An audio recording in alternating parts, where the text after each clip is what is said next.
संविधान र व्यवस्थाको सन्दर्भमा यो सरकारको निष्ठामा कमी। मलाई कस्तो लाग्छ भने यसो साथीहरू बस्नु जस्तो लाग्छ अनि एउटाले यसो त्यो हाम्रो संविधानको यसो पुस्तक यसो हातमाले यसो हेऱ्यो, यसो सानो किताब जस्तो देखिन्छ अनि एउटाले भन्छ होला यो ब्रो के हो यो भन्ने हुन्छ, अर्कोले ब्रो यो त कन्स्टिट्युसन भन्छ यसलाई भन्छ होला, यसमा के छ फाल्दे बेललाई यसो 8-10वटा थोकिदिउँ हुन्छ ब्रो भन्छ होला जस्तो लाग्छ अर्कोले। ल दिउँ भनेपछि अनि अर्कोले भोलिपल्ट बिहान आएर अनि उसले भनिदिन्छ भाषणमा ल यो पनि हटाइदिने, यो पनि ठोकिदिने, यो पनि गरिदिने, यो पनि गरिदिने भने अनि सबले ताली बजाइदिइहाल्छ भने लाइक आइहाल्छ। किन सब देशभरिको मान्छेले के लागिरहेछ भने ब्रोहरूले भनेको कुरा ठिकै हो, ए कन्स्टिट्युसन यस्तो चाहिँ के बेकारमा कन्स्टिट्युसनको कुरा गर्ने ड्याङ काम हुनुपर्छ लागिरहेको हुन्छ। अनि म यसो सम्झिन्छु, म त्यो पहिलो संविधान सभामा पनि थिएँ, दोस्रोमा पनि थिएँ, संविधानपछिको अवस्थामा पनि भने मैले यति नजिकबाट यो संविधानको बेलाको घटनाहरू देखेको छु। म हिजो मेरो परिवारसँग एकछिन त्यहाँ गोदावरी भिलेज रिसोर्ट गएको थिएँ, त्यो भूकम्पले भत्किसके पछाडि हिजो पहिलोचोटि गएको थिएँ। अनि त्यो पुरानो कोठाहरू सोधेँ मैले, त्यहाँ त्यो कोठाहरू किन सम्झेको भनेदेखि भने त्यो पहिलोपटक त्यो मौलिक हक सम्बन्धी विषयहरू लेख्ने बेलामा हामीहरू त्यो कोठामा बसेका थियौँ कि। अनि माओवादीको नेता हुनुहुन्थ्यो सिपी गजुरेल, अनि सिपी गजुरेलले चाहिँ लाइक के एउटा कोठामा फकाउनमा बसेको थियो भने वर्षमा एउटा नेपालीले यतिभन्दा बढी सम्पत्ति कमाउन पाइँदैन भन्ने कुरा संविधानमा लेख्नुपर्छ भने उहाँको अडान थियो। अनि म चाहिँ उहाँलाई कोठामा बसेर होइन हजुर संविधानमा यस्तो कुरा लेख्न मिल्दैन नि हजुर भनेर मैले उहाँलाई फकाएको सम्झिन्छु।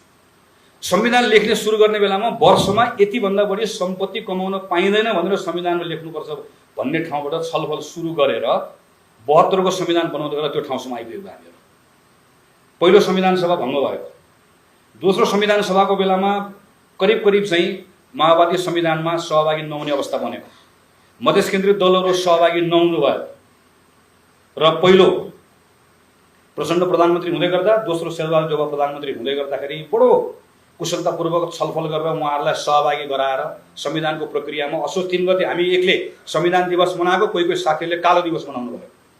केही कुराहरू अझै पनि बाँकी छ, अझै यो भित्रका सन्दर्भ। त्यो बिचमा जनजाति आन्दोलन भयो, त्यो बिचमा दलित आन्दोलन भयो, त्यो बिचमा थारू आन्दोलन भयो, त्यो बिचमा मधेस आन्दोलन भयो। यो सबै कुरा देखेर आयो।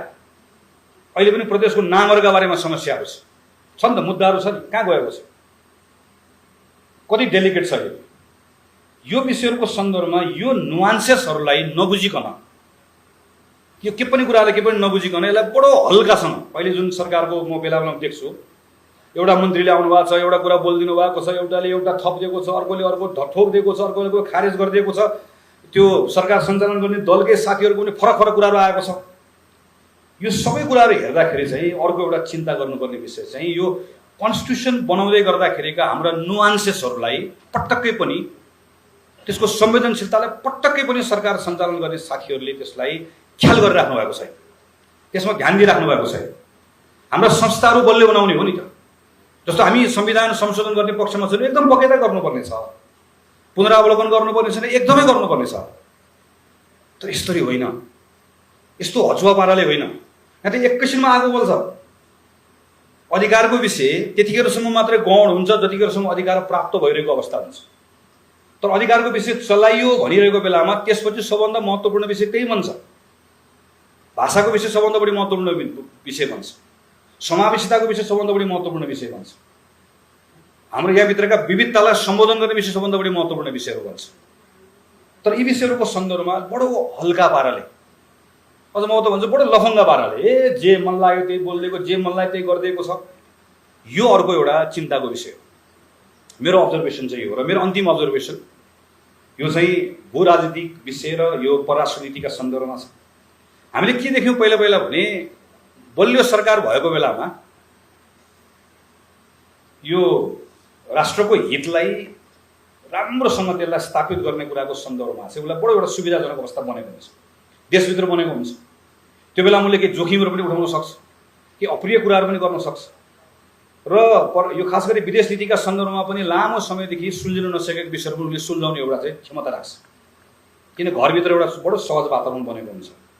तर अगाडि के देख्यो हामीले भने त्यो बेलाको सरकार सञ्चालन गर्ने साथीहरूले घरभित्र पाएको जुन ताकत छ त्यो ताकतलाई यसरी उचित विदेश नीति मार्फतबाट राष्ट्र हितलाई संरक्षण गर्न प्रयोग गर्नुपर्ने ठाउँमा केमा प्रयोग गर्यो भनेदेखि भने आफ्नो वैयक्तिक लोकप्रियता बढाउने कुराको लागि, डोमेस्टिक कन्जम्सनमा। योभन्दा अगाडि देखिसकेका छौँ हामीले कुन नेताले के बोल्नुभयो, कुन नेताले के भन्नुभयो, यहाँ त भगवानहरू कहाँ जन्मिनु भएको भन्ने विषय समेत पनि चाहिँ हाम्रो देशभित्रका बडो महत्त्वपूर्ण विषयहरू बने। त्यो बेलामा किन नेता पावरफुल हुनुहुन्थ्यो, पावरफुल भएको बेलामा चाहिँ म यही बेलामा मैले गर्ने भन्ने लाग्यो है। हामीले ती हाम्रो आफ्नो अवस्थाहरूलाई केमा प्रयोग गरेनौँ भने राष्ट्रहितमा प्रयोग गरेनौँ। अहिले पनि यसो म हेर्छु, यो पनि एउटा बडो सुखद अवस्था आएको छ। नेपाली काङ्ग्रेस जस्तो प्रतिपक्षी दल छ, जुन दल प्रमुख प्रतिपक्षी दल छ, जसले यो विषयलाई कहिले पनि घरभित्रको विभाजनको विषय बनाउन चाहँदैन। हामीलाई अहिले राष्ट्रिय स्वतन्त्र पार्टीको सरकारसँग हामी अरू विषयहरूमा हामी हाम्रा भिन्न मतहरू राख्नुपर्ने ठाउँमा राख्छौँ, तर परराष्ट्र नीतिका सन्दर्भमा नेपालको राष्ट्रहितको सन्दर्भमा हामीहरू चाहिँ सरकारलाई सधैँभरि मद्दत गर्नुपर्छ भन्ने ठान्छौँ।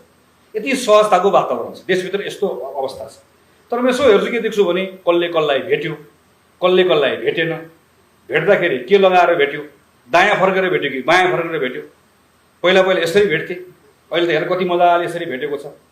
मेरो यही कुराहरू नै सर्वोपरि कुरा नै यही हो, सर्वाधिक अहिलेको लागि सबभन्दा महत्त्वपूर्ण कुराहरू नै यही हो भन्ने ढङ्गबाट विषयवस्तुहरू जसरी आएको छ, आइरहेको छ, यो यस्तै हो भने, यसरी नै सोचेको हो भनेदेखि भने चाहिँ यो अर्को समस्याको विषय हुन्छ।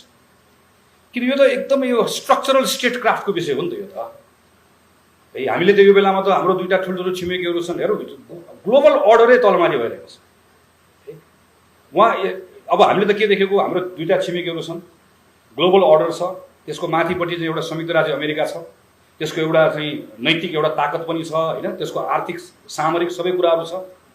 अब कहाँ हो के हो सबै भत्ताभङ्ग भएको छ, जताततै अलमल भएको छ। यो बेलामा त नेपालले नेभिगेट कसरी गर्ने, देशभित्रको अहिलेको चाहिँ हाम्रा सम्बन्ध, पहिला देशलाई एक ठिक ठाउँमा राख्ने, सबै दलहरूको बिचमा एउटा साझा धारणा बनाउने, छिमेकीहरूसँगको सम्बन्धलाई कसरी सन्तुलित ढङ्गले लिएर जाने, अनि पश्चिमसँग कसरी सम्बन्ध राख्ने, कुन कुरामा हामी एक भएर एक ढिक्का भएर उभिने, सबै कुराहरूमा जानुपर्ने ठाउँमा चाहिँ तत्कालको क्षणिक अहिले भने जस्तै वो वाहवाहीवाला कुरामा जुन कुरा जाँदैछ, यो नै यदि सरकारको चाहिँ गाइडिङ प्रिन्सिपल हो भने 100 डेजमा त यही देखेँ है मैले।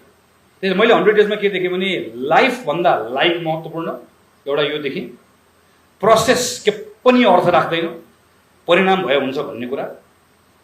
इकोनोमिक सेक्टरमा चाहिँ त्यो आम मान्छेहरूको कन्फिडेन्सको कुरा के पनि होइन, म ठिक भयो भइहाल्छ, मैले ठिक हुनुपर्छ भनिसकेपछि ठिक भइहाल्छ होइन। पहिला पनि प्रधानमन्त्रीहरू हामी देख्थ्यौँ नि, प्रधानमन्त्रीले भाषणमा आएर ल यहाँ कपडा पनि निकाल, चिनी पनि निकाल, चुरोट पनि उत्पादन गर, यहाँ हिजोको काङ्ग्रेसले हो सब भनेर आएर भन्थे। अलिक पछि गइसकेपछि त 1-2 महिना 3 महिना पछाडि त लौ न यो चिनी पनि यसरी बन्द रहन्छ, जुत्ता पनि यसो बन्द रहन्छ भन्ने कुरा चाहिँ थाहा पाउनलाई केही समय लाग्थ्यो।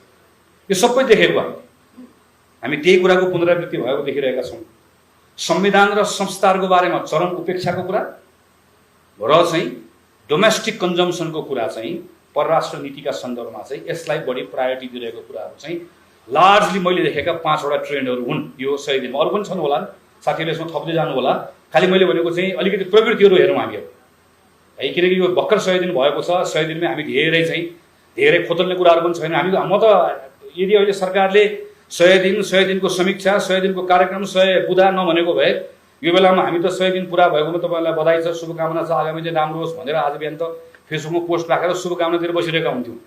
सरकार आफैले मेरा 100 दिन मेरो 100 कार्यक्रम भनेको हुनाले गर्दा हामीले यो विषयका बारेमा चाहिँ विज्ञहरूको कुराहरू सुन्ने अथवा भोलि पार्लियामेन्टमा छलफल गर्ने कुरा भयो। खालि एउटा लार्जर ट्रेन्डको बारेमा हामीले कुराकानी मैले गरेँ। यो ट्रेन्डलाई हामीले हेर्नुपर्छ, ट्रेन्डलाई किन हामीले एनालिसिस हामी मेजर अपोजिसन भएको कारणले पनि गर्नुपर्छ। अर्को हाम्रो यो कन्स्टिट्युसनप्रतिको हाम्रो ड्युटी पनि छ। हामी नेपालको संविधानको हिसाबले, निर्वाचनको हिसाबले संसदको प्रतिनिधि सभाको दोस्रो ठुलो पार्टी हो, तर जिम्मेवारीको हिसाबले हामी अहिले पनि नेपालको मूल शक्ति हो, राष्ट्रिय शक्ति हो। हाम्रो जिम्मेवारी छ, हामीले सम्हाल्नुपर्छ, हामीले यसलाई मिलाउनुपर्छ, ठिक ठाउँमा लिएर जानुपर्छ। त्यसका निम्ति पनि हामीले जुन प्रवृत्तिहरूमा सरकारलाई प्रश्न उठाउनु पर्ने ती प्रवृत्तिहरूमा हामीले उठाउनुपर्छ, हामी उठाउँदैछौँ।